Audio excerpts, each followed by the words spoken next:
سورہ حجرات۔ نام، آیت 4 کے فقرے ان الذین ینادونک من وراء الحجرات سے ماخوذ ہے۔ مراد یہ ہے کہ وہ سورت جس میں لفظ حجرات آیا ہے۔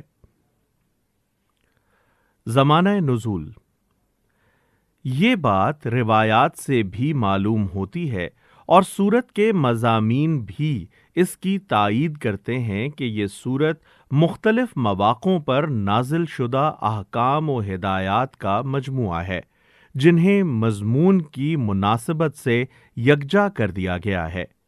علاوہ بری روایات سے یہ بھی معلوم ہوتا ہے کہ ان میں سے اکثر احکام مدینہ طیبہ کے آخری دور میں نازل ہوئے ہیں۔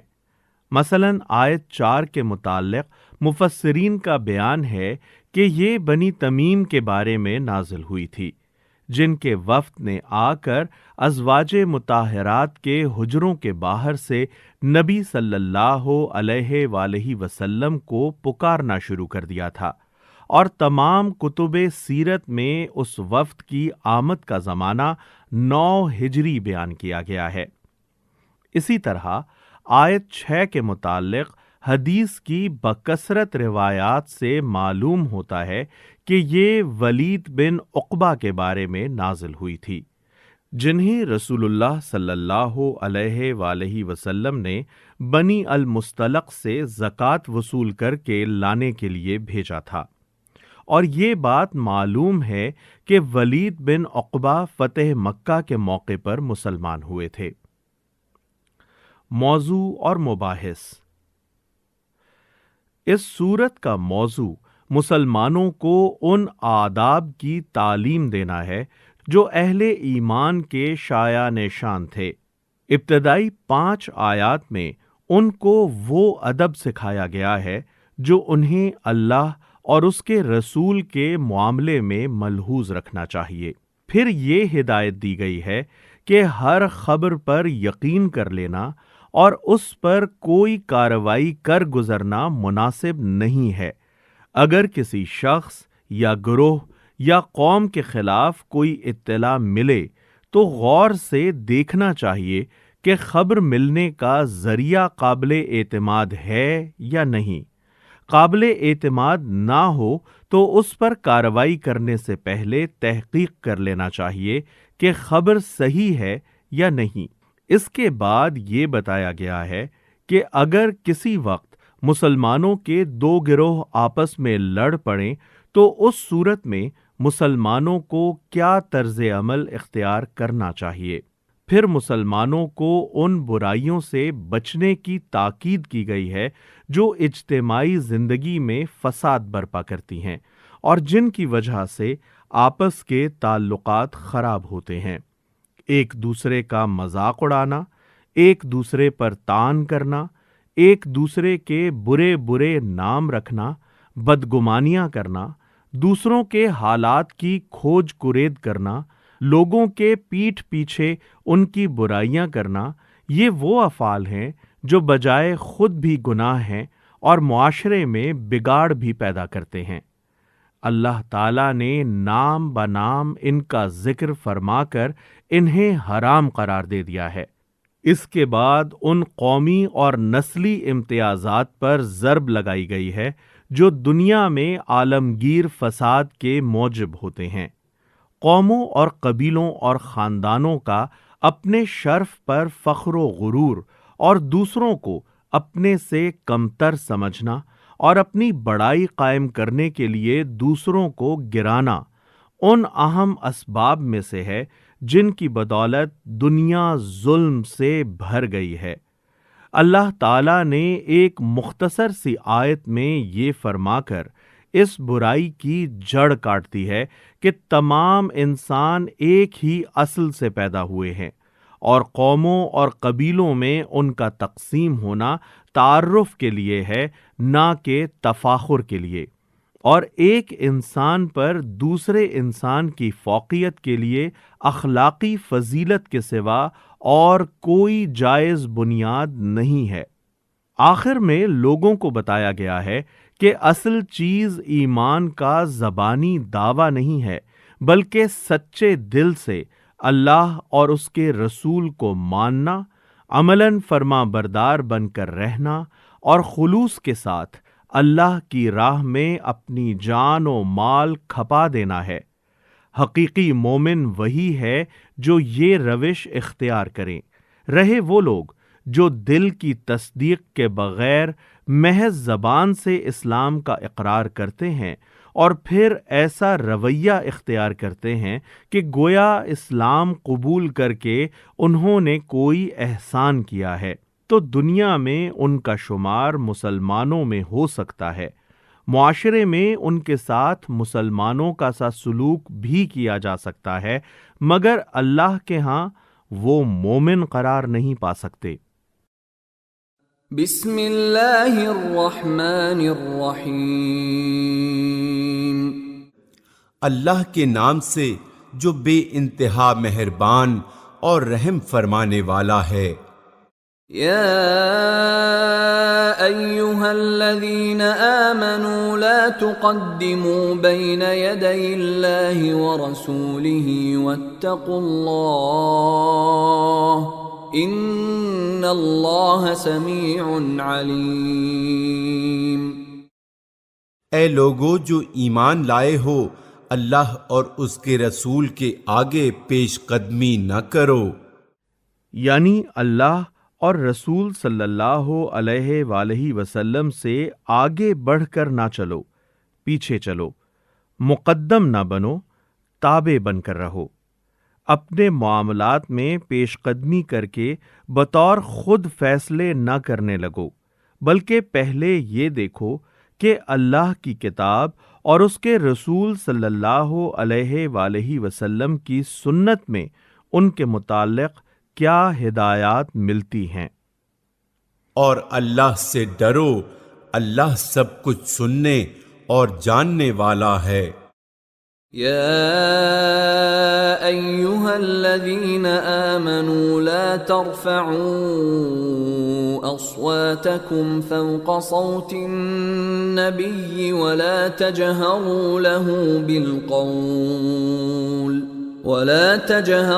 له بالقول كجهر بعضكم لبعض أن تحبط أعمالكم وأنتم لا تشعرون۔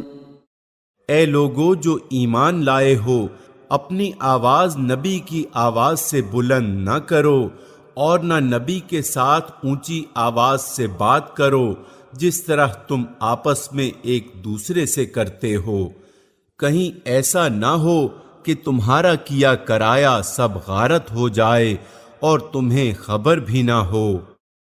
ان الذين يغضون اصواتهم عند رسول الله اولئك الذين امتحن الله قلوبهم للتقوى لهم مغفرة وأجر عظیم۔ جو لوگ رسول خدا کے حضور بات کرتے ہوئے اپنی آواز پست رکھتے ہیں، وہ در حقیقت وہی لوگ ہیں جن کے دلوں کو اللہ نے تقوی کے لیے جانچ لیا ہے، ان کے لیے مغفرت ہے اور اجر عظیم۔ یعنی جو لوگ اللہ تعالیٰ کی آزمائشوں میں پورے اترے ہیں اور ان آزمائشوں سے گزر کر جنہوں نے ثابت کر دیا ہے کہ ان کے دلوں میں فی الواقع تقوی موجود ہے، وہی لوگ اللہ کے رسول کا ادب و احترام ملحوظ رکھتے ہیں۔ اس ارشاد سے خود بخود یہ بات نکلتی ہے کہ جو دل رسول اللہ صلی اللہ علیہ وآلہ وسلم کے احترام سے خالی ہے، وہ حقیقت تقوی سے خالی ہے۔ ان الذين ينادونك من وراء الحجرات اكثرهم لا يعقلون۔ اے نبی، جو لوگ تمہیں حجروں کے باہر سے پکارتے ہیں ان میں سے اکثر بے عقل ہیں۔ وَلَوْ أَنَّ انہم صبروا حتی تخرج الیہم لکان خیرا لہم واللہ غفور رحیم۔ وہ تمہارے برآمد ہونے تک صبر کرتے تو انہی کے لیے بہتر تھا۔ اطراف عرب سے آنے والوں میں بعض ایسے ناشائستہ لوگ بھی ہوتے تھے جو رسول اللہ صلی اللہ علیہ وآلہ وسلم سے ملاقات کے لیے آتے تو کسی خادم سے اندر اطلاع کرانے کی زحمت بھی نہ اٹھاتے تھے، بلکہ ازواج مطہرات کے حجروں کا چکر کاٹ کر باہر ہی سے آپ صلی اللہ علیہ وآلہ وسلم کو پکارتے پھرتے تھے۔ حضور صلی اللہ علیہ وآلہ وسلم کو ان لوگوں کی ان حرکات سے سخت تکلیف ہوتی تھی، مگر اپنے طبعی حلم کی وجہ سے آپ انہیں برداشت کیے جا رہے تھے۔ آخر کار اللہ نے اس معاملے میں مداخلت فرمائی اور اس ناشائستہ طرز عمل پر ملامت کرتے ہوئے لوگوں کو یہ ہدایت دی کہ جب وہ آپ صلی اللہ علیہ وآلہ وسلم سے ملنے کے لیے آئیں اور آپ کو موجود نہ پائیں تو پکار پکار کر آپ کو بلانے کے بجائے صبر کے ساتھ بیٹھ کر اس وقت کا انتظار کریں جب آپ صلی اللہ علیہ وآلہ وسلم خود باہر تشریف لائیں۔ اللہ درگزر کرنے والا اور رحیم ہے۔ یا ایہا الذین آمنوا ان جاءکم فاسق بنبأ فتبینوا ان تصیبوا قوما بجہالة فتصبحوا على ما فعلتم نادمین۔ اے لوگو جو ایمان لائے ہو، اگر کوئی فاسق تمہارے پاس کوئی خبر لے کر آئے تو تحقیق کر لیا کرو، کہیں ایسا نہ ہو کہ تم کسی گروہ کو نادانستہ نقصان پہنچا بیٹھو اور پھر اپنے کیے پر پشیمان ہو۔ اس آیت میں مسلمانوں کو یہ اصولی ہدایت دی گئی ہے کہ جب کوئی اہمیت رکھنے والی خبر جس پر کوئی بڑا نتیجہ مترتب ہوتا ہو تمہیں ملے تو اس کو قبول کرنے سے پہلے یہ دیکھ لو کہ خبر لانے والا کیسا آدمی ہے۔ اگر وہ کوئی فاسق شخص ہو، یعنی جس کا ظاہر حال یہ بتا رہا ہو کہ اس کی بات اعتماد کے لائق نہیں ہے، تو اس کی دی ہوئی خبر پر عمل کرنے سے پہلے تحقیق کر لو کہ امر واقعہ کیا ہے۔ وَاعْلَمُوا أَنَّ فِيكُمْ رَسُولَ اللَّهِ لَوْ يُطِيعُكُمْ فِي كَثِيرٍ مِّنَ الْأَمْرِ لَعَنِتُّمْ وَلَكِنَّ اللَّهَ حَبَّبَ إِلَيْكُمُ الْإِيمَانَ وَزَيَّنَهُ فِي قُلُوبِكُمْ وَكَرَّهَ إِلَيْكُمُ الْكُفْرَ وَالْفُسُوقَ وَالْعِصْيَانَ أُولَئِكَ هُمُ الرَّاشِدُونَ۔ خوب جان رکھو کہ تمہارے درمیان اللہ کا رسول موجود ہے، اگر وہ بہت سے معاملات میں تمہاری بات مان لیا کرے تو تم خود ہی مشکلات میں مبتلا ہو جاؤ، مگر اللہ نے تم کو ایمان کی محبت دی اور اس کو تمہارے لیے دل پسند بنا دیا، اور کفر و فسق اور نافرمانی سے تم کو متنفر کر دیا۔ فضلا من اللہ ونعمہ واللہ علیم حکیم۔ ایسے ہی لوگ اللہ کے فضل و احسان سے راست رو ہیں اور اللہ علیم و حکیم ہے۔ وَإِن طَائِفَتَانِ مِنَ الْمُؤْمِنِينَ اقْتَتَلُوا فَأَصْلِحُوا بَيْنَهُمَا فإن بغت إحداهما على الأخرى فقاتلوا التي تبغي حتى تفيء إلى أمر الله فإن فاءت فأصلحوا بينهما بالعدل وأقسطوا ان اللہ یحب المقسطین۔ اور اگر اہل ایمان میں سے دو گروہ آپس میں لڑ جائیں، یہ نہیں فرمایا کہ جب اہل ایمان میں سے دو گروہ آپس میں لڑیں، بلکہ فرمایا ہے کہ اگر اہل ایمان میں سے دو گروہ آپس میں لڑ جائیں۔ ان الفاظ سے یہ بات خود بخود نکلتی ہے کہ آپس میں لڑنا مسلمانوں کا شیوا نہیں ہے اور نہیں ہونا چاہیے، نہ ان سے یہ امر متوقع ہے کہ وہ مومن ہوتے ہوئے آپس میں لڑا کریں گے۔ البتہ اگر کبھی ایسا ہو جائے تو اس صورت میں وہ طریقہ کار اختیار کرنا چاہیے جو آگے بیان کیا جا رہا ہے۔ تو ان کے درمیان صلح کرا دو، پھر اگر ان میں سے ایک گروہ دوسرے گروہ پر زیادتی کرے تو زیادتی کرنے والے سے لڑو یہاں تک کہ وہ اللہ کے حکم کی طرف پلٹ آئے۔ پھر اگر وہ پلٹ آئے تو ان کے درمیان عدل کے ساتھ صلح کرا دو اور انصاف کرو کہ اللہ انصاف کرنے والوں کو پسند کرتا ہے۔ انما المؤمنون اخوة فاصلحوا بين اخويكم واتقوا الله لعلكم ترحمون۔ مومن تو ایک دوسرے کے بھائی ہیں، لہذا اپنے بھائیوں کے درمیان تعلقات کو درست کرو اور اللہ سے ڈرو، امید ہے کہ تم پر رحم کیا جائے گا۔ یا ایھا الذین آمنوا لا يسخر قوم من قوم عسى ان يكونوا خيرا منهم ولا نساء من نساء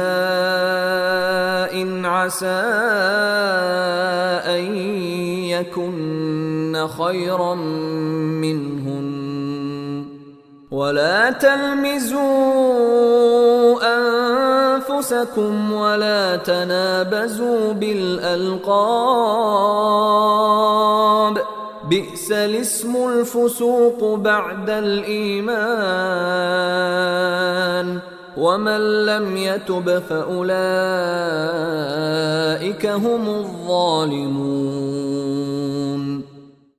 اے لوگو جو ایمان لائے ہو، نہ مرد دوسرے مردوں کا مذاق اڑائیں، ہو سکتا ہے کہ وہ ان سے بہتر ہوں، اور نہ عورتیں دوسری عورتوں کا مذاق اڑائیں، ہو سکتا ہے کہ وہ ان سے بہتر ہوں۔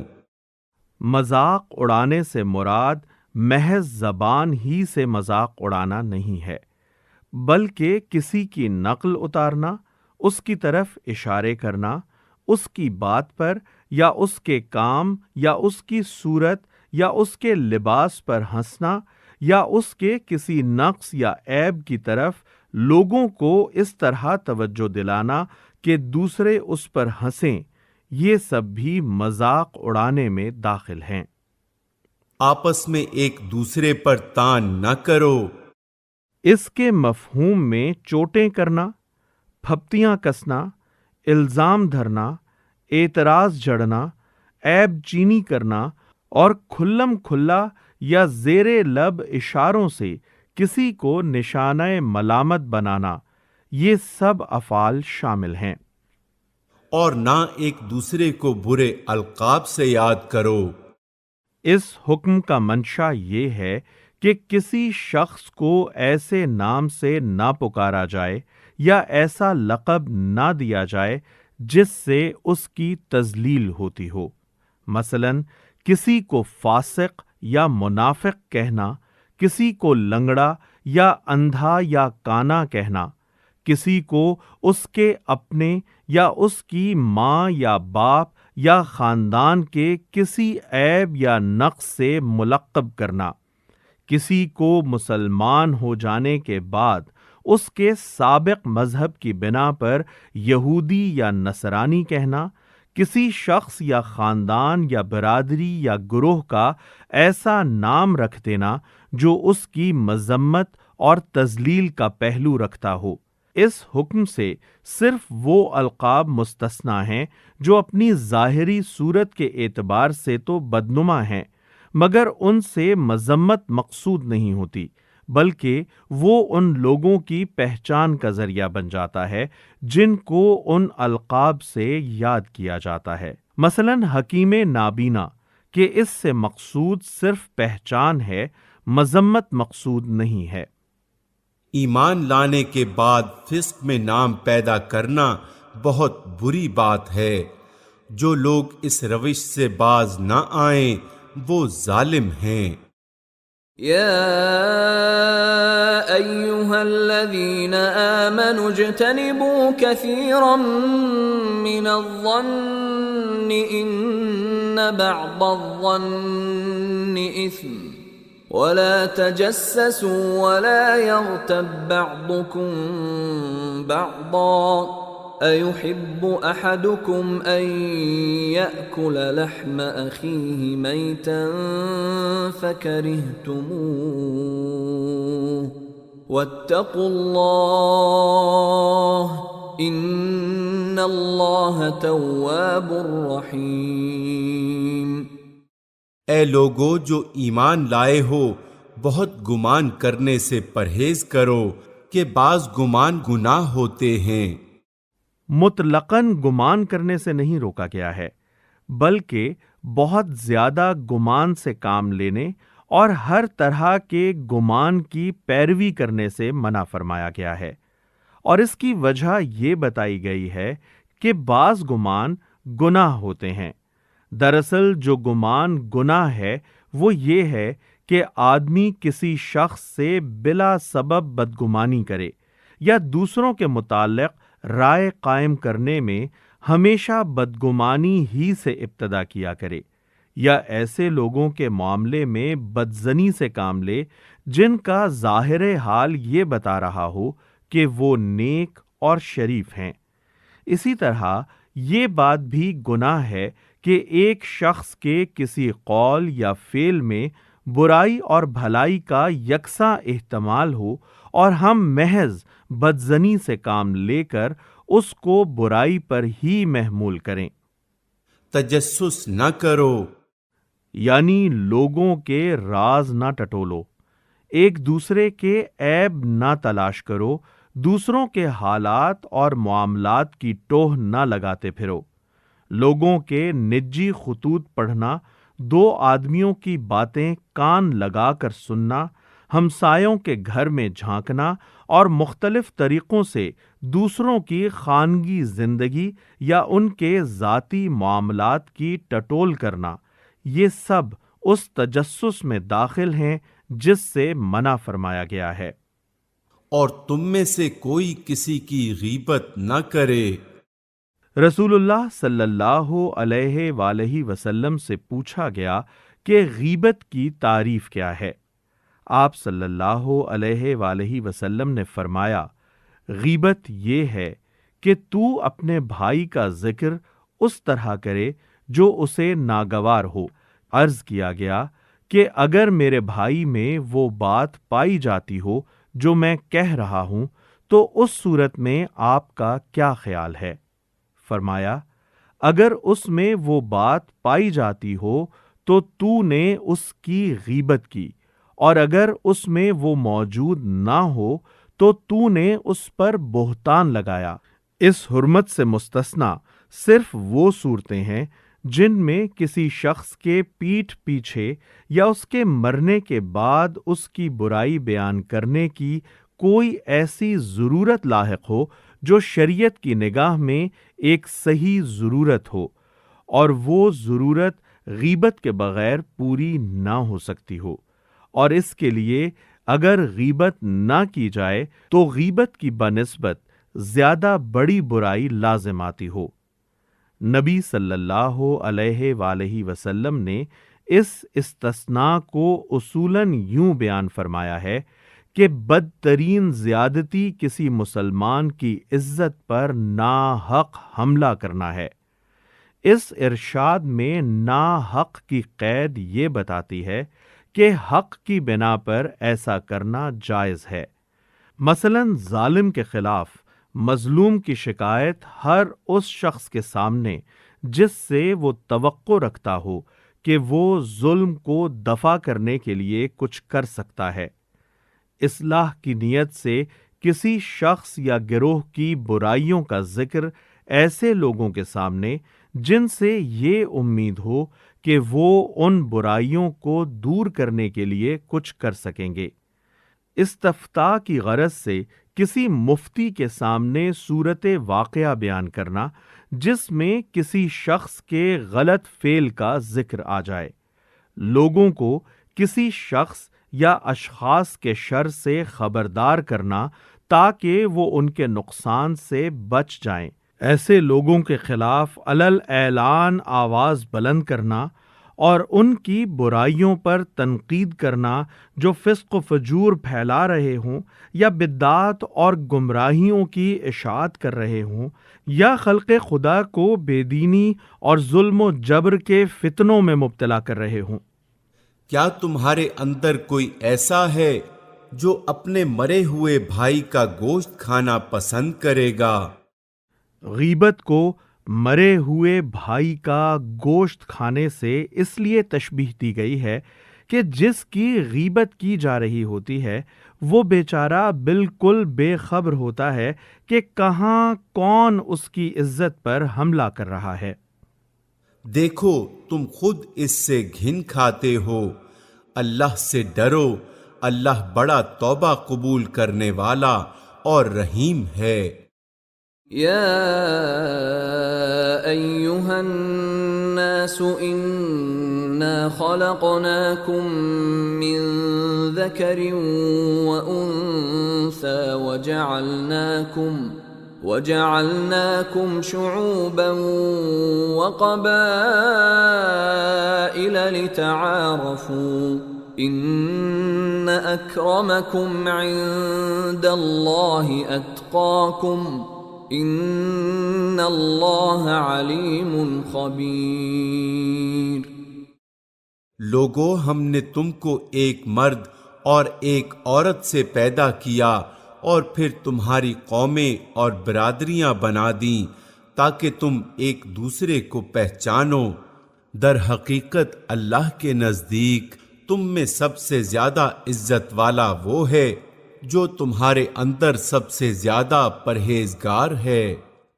پچھلی آیات میں اہل ایمان کو خطاب کر کے وہ ہدایات دی گئی تھیں جو مسلم معاشرے کو خرابیوں سے محفوظ رکھنے کے لیے ضروری ہیں۔ اب اس آیت میں پوری نوع انسانی کو خطاب کر کے اس عظیم گمراہی کی اصلاح کی گئی ہے جو دنیا میں ہمیشہ عالمگیر فساد کی معجب بنتی رہی ہے، یعنی نسل، رنگ، زبان، وطن اور قومیت کا تعصب۔ اس مختصر سی آیت میں اللہ تعالیٰ نے تمام انسانوں کو مخاطب کر کے 3 نہایت اہم اصولی حقیقتیں بیان فرمائی ہیں۔